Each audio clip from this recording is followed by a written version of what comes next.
This video is powered by the pros at Pascal Air Plumbing and Electric. Arkansas owned, Tom, Arkansas operated. Finally have GoPascal.com. a game week to talk about. I know you're excited about that just like everyone else is. I want to start with the depth chart. What did you notice when it was released yesterday? What jumped off the page to you? Hey, guys. There were a lot of oars on there, but not quite the 39, apparently, that Baylor had oars on their depth chart. The left tackle, it looks to me like, Andrew Chamblee of Maumelle might be about to start a game here. And Devin Manuel, who came out of spring with the job and then, had a concussion and then an ankle in this camp, I think they're both going to see playing time, and then see who wins the most playing time after game one or game two. The tight end, they listed 5 guys at that position. I know they're going to play several, probably all 5 of those or maybe 4. Not sure the health of Nathan back, so we'll find that out on Saturday a little bit more. There were some others. Linebacker position I wrote about today that Jordan Crook was listed as a starter, and then Pooh Paul and Jaheim Thomas were the oars on the other side. And so Sam Pittman was asked about that, and he said, well, it could be Pooh, and Crook could go out there. So I think, with Greer sidelined for a little while, he wasn't listed on the depth chart. But hopefully we see him, as early as week 2 and possibly even Saturday. So there were several things. I mean, Jaden Johnson and Hudson Clark were listed as oars at one of the safety spots beside Al Walcott. And from what we've seen with fastball starts, Jaden Johnson has been out there with the ones more recently, including yesterday. So it looks like Hudson Clark could be the jack of all trades, maybe not corner this year, but could be a backup nickel, backup safety, and I'm sure he'll wind up with playing time. But there was several things like that stood out to me. Tom, you mentioned Andrew Chamblee. I think I've gotten asked more about the tackle position in the offseason and then any other position on the field. You're potentially leaving your blind side and your right tackle position in the hands of a true sophomore and a redshirt freshman. Is that concerning if you're Sam Pittman and Cody Kennedy? Yeah, if you were ranking the highest concerns on this team, depth at safety and offensive tackle play would be my 2 biggest. And because if Chamblee starts, you're starting a redshirt freshman and a true sophomore at your 2 tackle spots. And if Manuel plays, he's a redshirt sophomore. So they're going to be young. And so in your game planning, you're going to have the potentials for helping on one of the side or the other with tight ends or with backs chipping over there or the backs, understanding that their first read might be to go help the tackle. And so you'd be unwise if you didn't plan for that. But to hear Sam Pittman talk, he thinks that they're good athletes, and he feels like they're going to hold up. So that's going to be, I think, one of the more scrutinized positions on the team heading toward the SEC opener. Yeah, 38 new players on this team. We know the construction of the roster. I think one thing that gets glossed over, and you asked about this kind of indirectly, and I thought the answer from Sam Pittman was really insightful, is his growth as a head coach.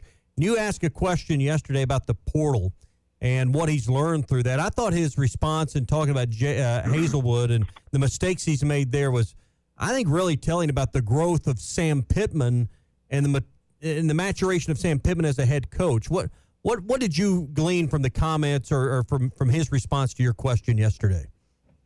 Yeah, so clearly there's last year, clearly there was maybe some animosity or tension in the locker room based on Hazelwood starting spring day one as a receiver. And I don't know who it came from, but, you got Keytron Jackson leaving after the season, and you wind up and, Warren Thompson, late in the year, something goes on with him. He doesn't play the last few games, leaves the team.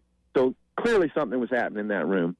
Sam Pittman had referenced that with Hazelwood once before that I recall. And then when we had Kenny Guyton early in camp, he also talked about how, he made a mistake. So I guess he didn't pinpoint what it was, but I'm assuming it was the same situation and him taking ownership of that. So I think they've learned, and so guys like Greer and, Snacks Johnson and some of the Jaheim Singletary, some of these guys had to work their way up during spring or camp into starting roles, and now there's several of them. I mean, you think about Joshua Braun, Singletary, Snacks Johnson, Al Walcott, all these guys, and the two receivers are listed as starters for this game.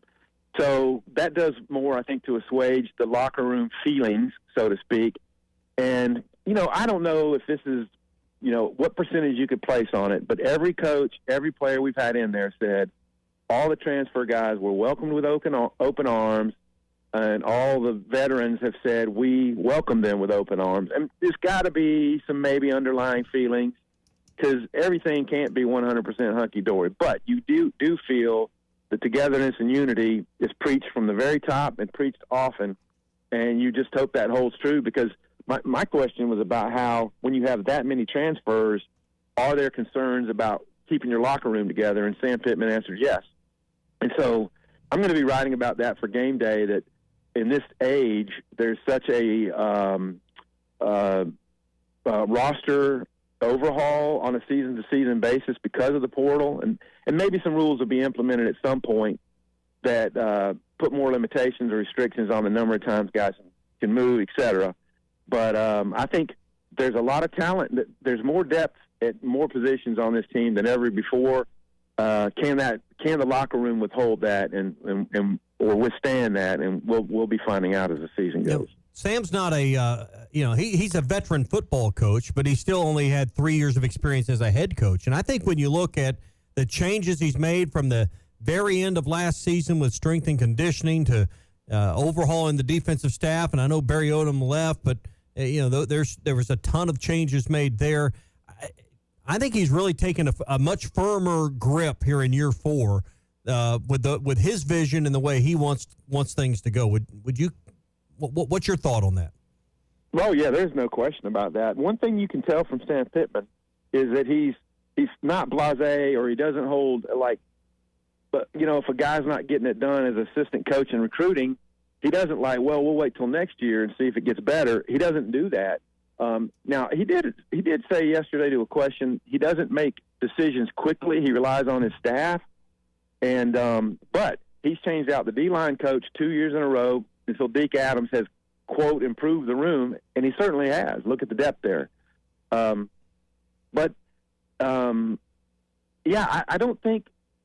I think Sam Pittman has acted, the day after the Missouri game. I mean, he said it on game day.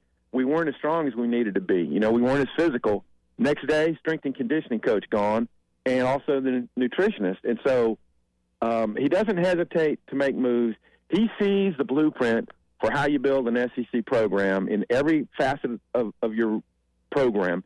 And at Georgia, he saw the build-up to back-to-back national champions. And so you've seen Arkansas get bigger on both sides of the ball, taller and faster. And you've seen the conditioning deal change in this year.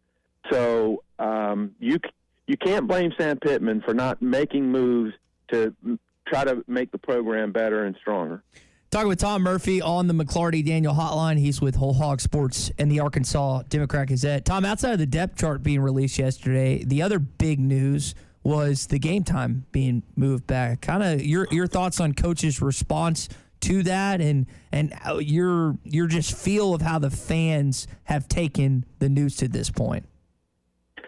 Well, on the fan response, it's tough to say. I mean, people might have been making plans to start their tailgating around 10:30, 11 or whatever leading up to the game, but now they'll just have to do it a little bit earlier. I think from a temperature standpoint, you might be a little bit better off starting at noon as opposed to 3, but he's looking at the long term. When you get back, more rest and recovery in your preparations for Kent State next week, not getting back at 1:30 or 2 in the morning. So I'm afraid I'm going to say it is what it is on this one. I'd prefer probably the noon start because I'll be getting home sooner. Spoken like a guy writing on deadline. So what does it boil down to? Which one impacts me the most? And I get Sam Pittman's viewpoint. He clearly was on the side of moving it up. But it does make me wonder, why keep it at 3 o'clock so long when it looked like the forecast a couple of weeks out called for a really hot day in Little Rock? And I hope they were in touch with Western Carolina saying, hey, guys, we're on the brink. We're really considering moving this game. I hope they did that. Tom, what are your thoughts? You might have been the one that asked Coach Williams about him being up in the booth, and I think he's been on the sidelines. But Coach Enos and Coach Williams, along with Coach Turner, are going to be up there. What are your thoughts on having both your offensive and defensive coordinator up top? Well, for this stage of the season, they feel like that's the best move. Marcus Woodson had some commentary about that. I did ask him about it, and I'm not sure who asked Travis, but Marcus Woodson has been like a press box guy. He said my whole career, and so now he'll be on the sideline. And Travis Williams, the response from him was that he's a really emotional guy. He likes to high five and chest bump and really get into the game, and so he'll have to modify that in the press box. But I'm not sure if it was Travis Williams prefers to be there or Sam Pittman wants him to be up there. But what we found already is if Sam Pittman isn't satisfied with the communications or the way things go, he'll move a guy around. I mean, Barry Odom came down to the field for some games last year. I don't remember, I don't remember the games, but I remember it happened. And so I hope it stays the same, but we'll find out. And we'll probably be asking Sam Pittman about the communications after games 1 and game 2. So the game time change was really made in an effort. I thought the macro view, because he spoke twice about this 8-game stretch and 5 games, counting this one, are road games in this early stretch of the season before you get a break.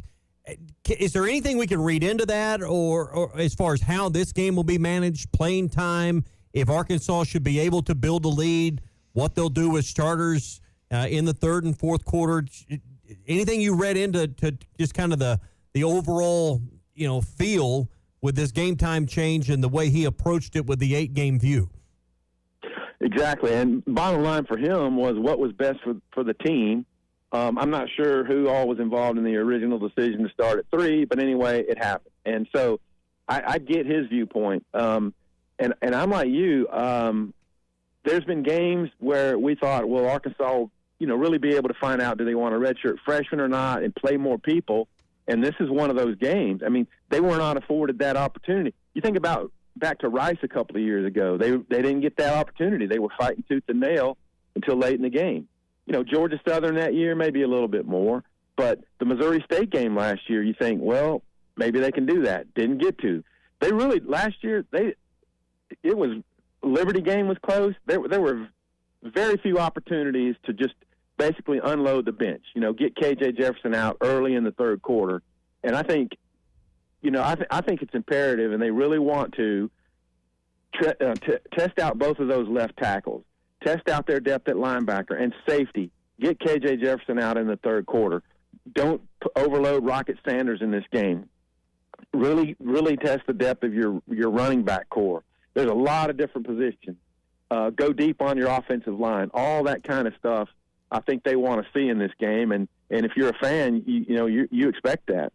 Yeah, and really, if you don't have a pretty decisive win, I think a win is one thing, a loss is another. But fans are expecting, I think, a decisive win. I think internally they should be expecting that as well. I'll be interested in the reaction because, like you said, games have not went as planned necessarily in the first 3 years with Sam Pittman. We'll see if year 4 starts with something more like you planned. Yeah, that's exactly what I was writing about today, that Sam Pittman's remarks on, hey, we've got to look better against what he called the non-logo teams. And he's right. Yeah. I mean, the Liberty game, Liberty did something defensively that really messed up their mesh in the backfield, and they just did not get it corrected in the course of that game until, it was really late. And so you want to see what wrinkles and kinks that Western Carolina throws at you and get them corrected. You want to do stuff to limit their bubble screen and not let them have hope the way Missouri State did by exploiting the crossing routes in the middle of the field last year. And you have to rally late to beat Missouri State. So absolutely, there's going to be things they're going to have to adjust to against Western Carolina. but you hope they're a veteran enough staff and a veteran enough team. They get it corrected. They assert their overall, manpower edge and experience and skill edge and take care of business. This video is powered by the pros at Pascal Air Plumbing and Electric. Arkansas owned, Arkansas operated. GoPascal.com.